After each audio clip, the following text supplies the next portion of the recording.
The frustration simmering within many men today is not a personal failing, but a rational response to a paradigm shift they never saw coming. It's the disorienting experience of having diligently learned one game, only to be thrust onto a new field where the rules are not just different, but seem to actively work against them. This isn't about the sting of a single clear-cut rejection that is a timeless pain every person must learn to face. Instead, it is a slow, grinding erosion of hope, a death by 1,000 cuts inflicted by a system that has fundamentally altered the very meaning of connection. The old currencies of relationships: consistency, demonstrated loyalty, and the patient, earnest effort to build something shared feel as if they have been dramatically devalued. A man can pour his heart, time, and integrity into a budding partnership, operating on the assumption that these are the investments that yield trust and intimacy. He is playing by the rules he was taught, the rules that he believes should govern a pursuit as profound as love.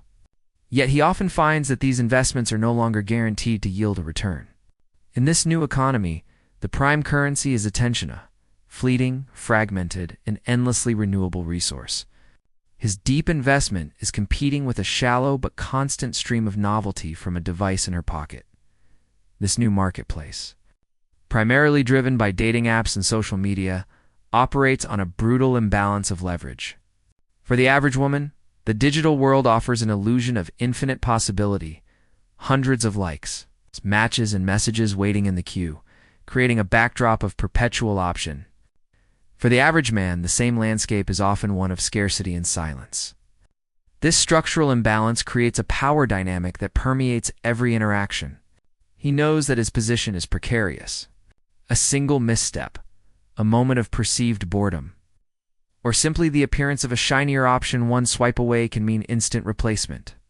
He is not just being rejected by a person.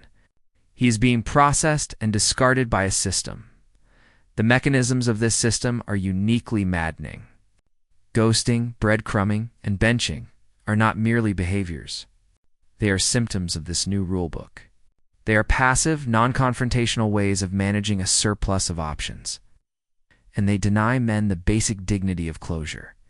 There is no argument, no discussion, no moment of finality, just a sudden, silent void where a connection used to be. This leaves him stranded, replaying every interaction, searching for a reason that may not even exist. It wasn't something he did. It was simply that he was there, and then he wasn't needed anymore. This is the core of the helplessness, the realization that his fate is often entirely disconnected from his own actions and intentions. The result is a profound sense of futility. The helpless feeling men describe springs from the crushing realization that their effort in and of itself is no longer enough. They are bringing a deep, long-term investment strategy to a day trading floor. They are trying to build a cathedral in a city that only values pop-up shops. The game is no longer about demonstrating one's quality as a reliable partner over time, but about generating enough instantaneous dopamine to avoid being scrolled past. When a man who believes he is building something real is suddenly treated as if he were never more than temporary entertainment, it doesn't just break his heart, it shatters. It's an entire understanding of how the world of love and connection is supposed to work. He is left questioning not just his desirability, but the very meaning of his effort, and whether a relationship built on mutual investment is even possible anymore. The confusion and frustration of modern dating are not merely emotional responses. They represent a deep and disorienting identity crisis. For generations, the masculine role within relationships, while often rigidly defined, provided a clear blueprint for meaning and contribution. Men were socialized to be builders, providers, and protectors. Their sense of value was intrinsically linked to their ability to create stability, to offer security, and to serve as a pillar upon which a family and a shared future could be built. This wasn't just a social expectation. For many, it was a core part of their psychological wiring, a source of pride and purpose. The modern dating landscape, however, has rendered this blueprint seemingly obsolete, creating a chasm between a man's innate instincts and the new rules of engagement. When a man invests in developing the very traits he was told were valuable, building a stable career, Cultivating emotional resilience. Demonstrating loyalty, he enters the dating world, expecting these to be his primary assets. He offers consistency, a safe harbor from the chaos of the world. Yet, he often encounters a bewildering reality. These foundational qualities are frequently met with indifference, or worse, seen as boring. The thrill of the new, the allure of unpredictable excitement, and the spark of superficial charm often hold more immediate sway than the promise of steadfastness. He watches as a partner who claimed to want security becomes visibly energized by a dynamic filled with drama and uncertainty. The man who has worked to become a safe bet loses out to the man who represents a roller coaster, a thrilling ride, but one with no guaranteed destination and a high probability of a crash. This creates a profound cognitive dissonance that strikes at the very root of a man's self-concept. He is told one thing, but experiences another. He is encouraged to be a good man, only to find that good is often synonymous with predictable in a culture that craves novelty. The message he internalizes is not that he is lacking, but that his entire framework for understanding value is flawed. The qualities he has painstakingly cultivated are not the currency this new market accepts. This is far more damaging than simple rejection. It is an invalidation of his life's direction. He is left questioning, not just, does she want me? But the far more terrifying question, is what I have become even desirable anymore? This crisis is exacerbated by the shifting definition of what women are told they should want. Popular culture and modern dating advice often champion a form of female empowerment that prioritizes hyper-independence and self-gratification. While this has its merits, from a man's perspective, it can seem to pathologize traditional masculine virtues. His desire to provide can be labeled as controlling or patriarchal. His instinct to protect can be seen as infantilizing. His efforts to lead and plan are interpreted as a lack of flexibility. He finds himself in a double bind. If he embodies the traditional provider role, he is outdated. If he steps back to embrace a more passive, equal partnership, he is criticized for a lack of initiative or ambition. He is navigating a labyrinth where every turn seems to lead to a dead end labeled toxic masculinity. The consequence of this relentless invalidation is a deep-seated sense of helplessness that gradually morphs into resentment. This resentment is not, as it is often simplistically portrayed, a hatred of women. Rather, it is a bitter frustration directed at the entire situation, a feeling of having been misled. He did everything he was supposed to do. He followed the script written by previous generations, only to find the audience has walked out and the theater is now showing a different play.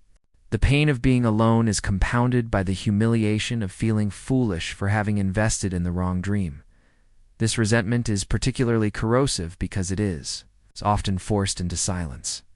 There are few culturally acceptable avenues for a man to express this specific form of grief.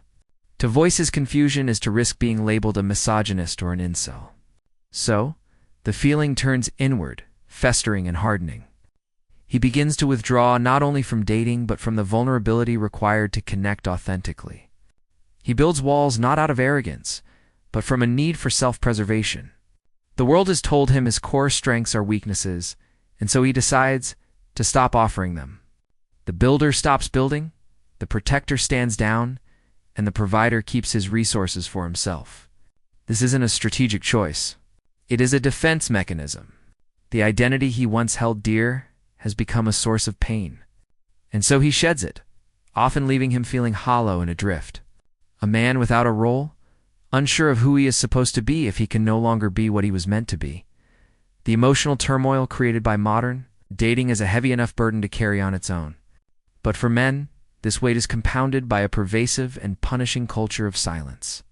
While the landscape of dating has undergone a seismic shift, the societal expectations for how men should process the resulting pain have remained stubbornly archaic. This creates a brutal double standard that not only isolates men in their suffering but actively gaslights them into believing their pain is either illegitimate or entirely their own fault. Where women are increasingly met with empathy and community in the face of romantic hardship, men are met with a wall of stoic expectation. leaving them to navigate a labyrinth of rejection and betrayal with no map and no map and no one to hear their cries. This silence is enforced from every direction. The age-old mantra to man up remains the default response to male vulnerability. It is a social command that dictates that real men absorb emotional shrapnel without flinching, that they treat heartbreak not as a wound, but as a weakness to be conquered alone. When a woman is ghosted, she is encouraged to share her story with friends, who will rally to her side, offering comfort and validating her experience.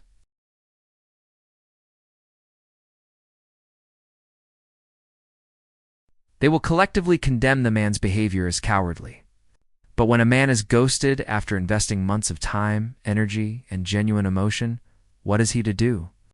If he expresses his hurt and confusion to his peers, he is often met with awkward jokes, dismissive platitudes, or outright mockery. He is told to get over it, to play the field, or is questioned about what he must have done to cause it. There is no vocabulary for his pain that doesn't risk damaging his social standing. His suffering is seen as unmasculine, a failure to maintain frame in a game he is supposed to inherently understand. This isolation is magnified by a vast, invisible support infrastructure that exists for women. Entire social movements, best-selling books, podcasts, and online communities are dedicated to dissecting female dating struggles, offering solace and championing their emotional realities.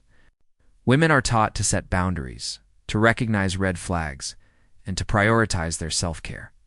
Their pain is given a language, a narrative, and a platform. It is acknowledged as real and worthy of attention. For men, no such ecosystem exists. His pain is a solitary confinement. There are no viral hashtags for the man who was left for a more exciting option after years of loyalty. There are no support groups for the men who have been financially and emotionally drained by a divorce they didn't see coming.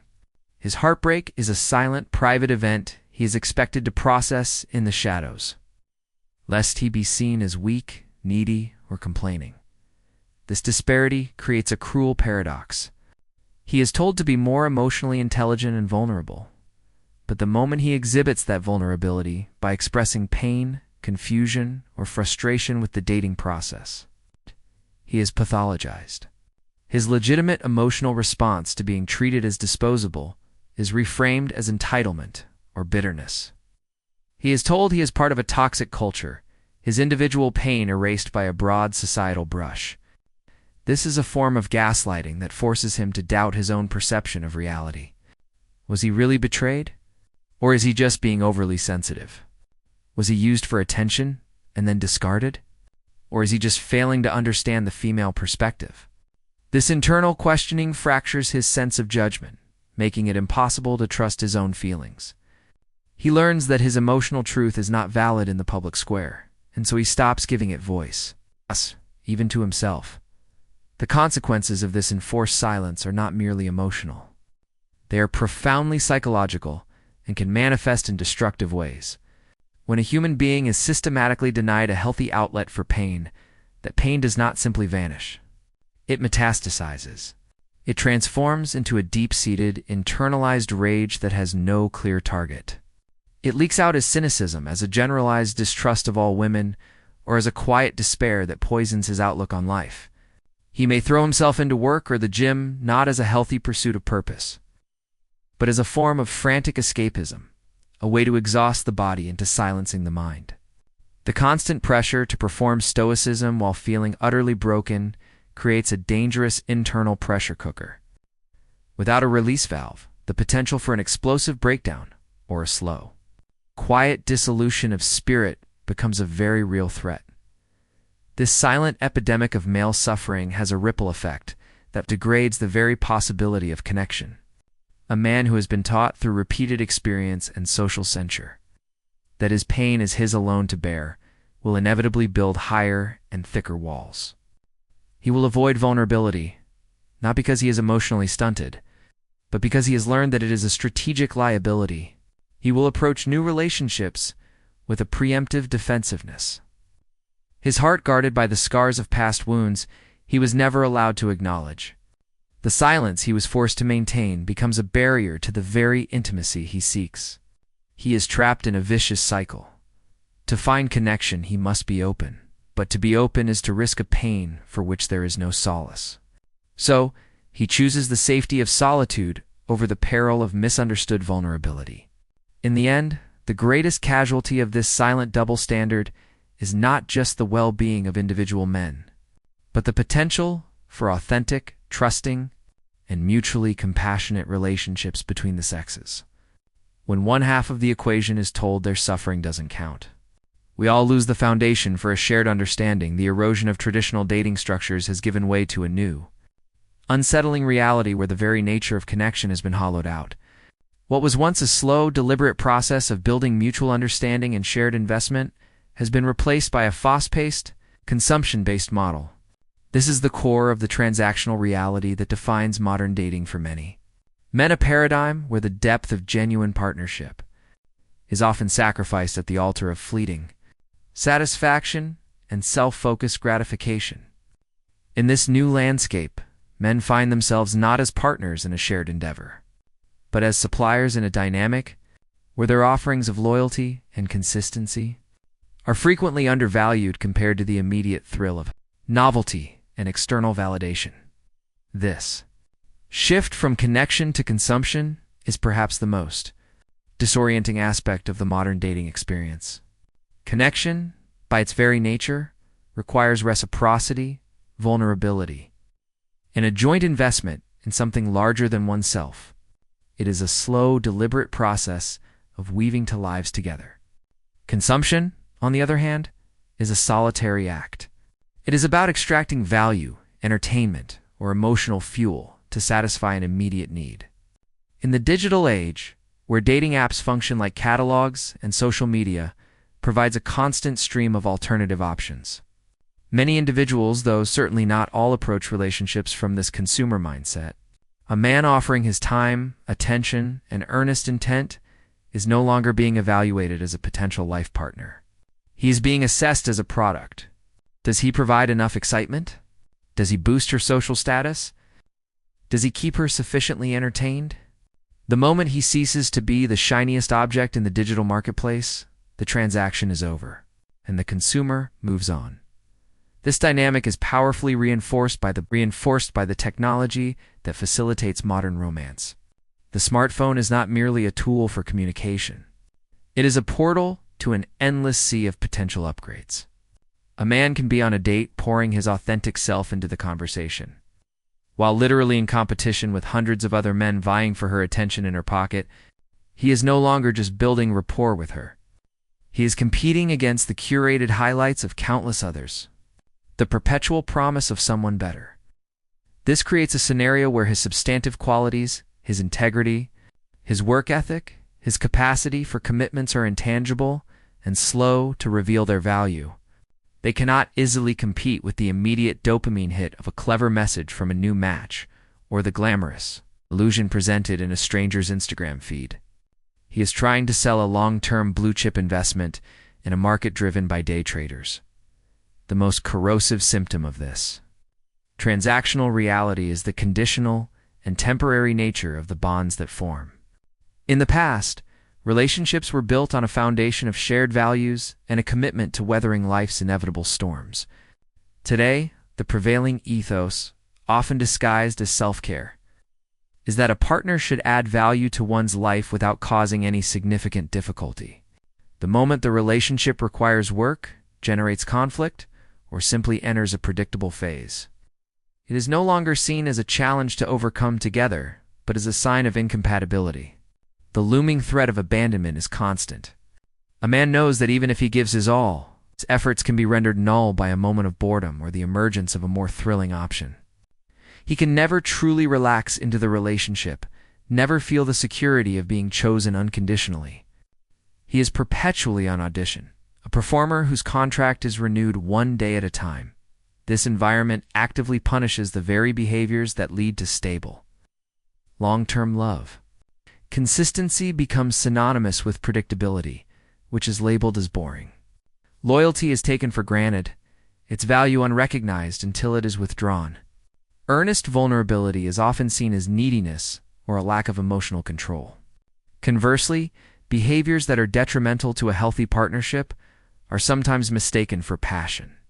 The thrill of the chase, the uncertainty of a partner who is emotionally unavailable, the drama of intermittent reinforcement, these toxic patterns can trigger addictive chemical responses in the brain, masquerading as intense connection. A man who is stable and reliable may find his partner's interest waning, while a man who offers chaos and emotional whiplash might be labeled as passionate and exciting. The system is rewarding the wrong things, and men who wish to build something real are left at a severe disadvantage, punished for bringing the wrong tools to the wrong game.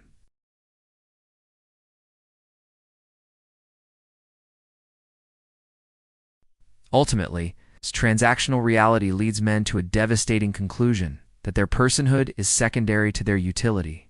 They are not loved for who they are, but for what they provide in a given moment, be it attention, entertainment, financial stability, or an ego boost. This realization is a form of spiritual death for the desire for genuine intimacy. It forces a man to ask himself the most painful of questions. Does she love me, or does she love the way I make her feel? Is she building a life with me, or is she simply consuming the parts of my life that she finds appealing? When the answers to these questions lean toward the latter, something fundamental breaks. The hope for a partnership of equals, a sanctuary of mutual respect and unwavering support, is replaced by the cold understanding that he is a placeholder in her journey of self-gratification. He is not a destination. He is merely a rest stop, and the constant fear is that she will soon refuel and move on, leaving him alone with the empty realization that in the modern economy of love, he was a temporary and expendable asset. The cumulative weight of the modern dating experience, the eroded identity, the enforced silence, the transactional reality creates a pressure that is ultimately unsustainable. For a long time, this pressure manifests as a draining sense of helplessness, a feeling of being trapped in a game with rigged rules. Yet there exists a critical breaking point, a moment of profound and often painful clarity where this very helplessness ceases to be an end state and becomes the catalyst for a radical transformation. This is the awakening, the conscious decision to stop playing a game. It cannot be won and to begin reclaiming the power that was ceded in the pursuit of external validation. It is not a surrender, but a strategic withdrawal. Not the bitterness of defeat, but the calm resolve of one who has finally seen the board for what it is. This awakening begins with a simple but revolutionary shift in perspective. The man stops asking, "What must I do to make her choose me?" and starts asking, "Is this woman and this entire dynamic worthy of me?" This reframing is seismic.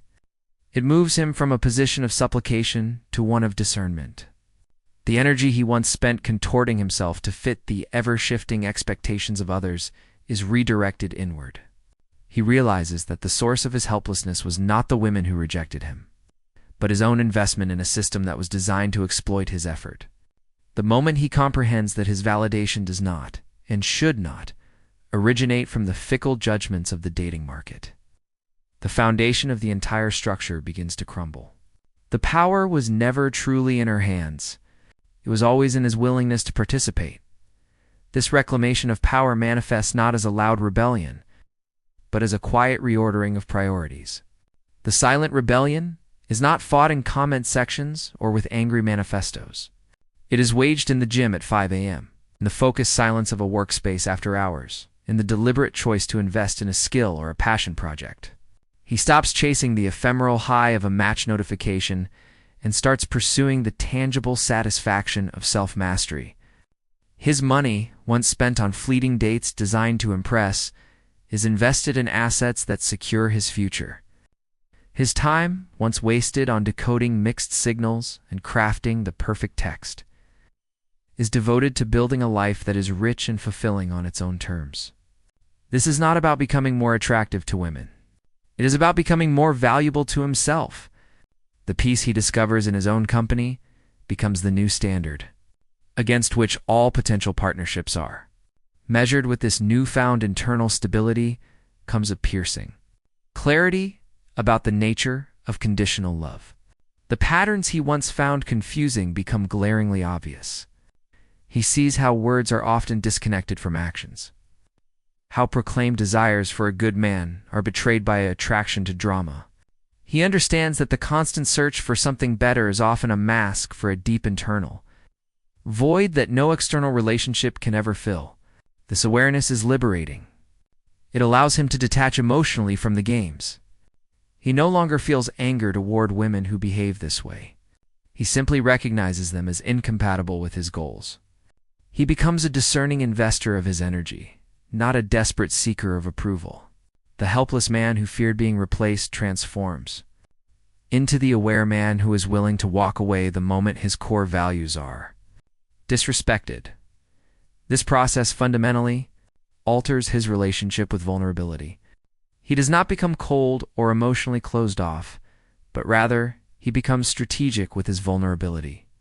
He understands that vulnerability is a gift, not a weapon to be used against him.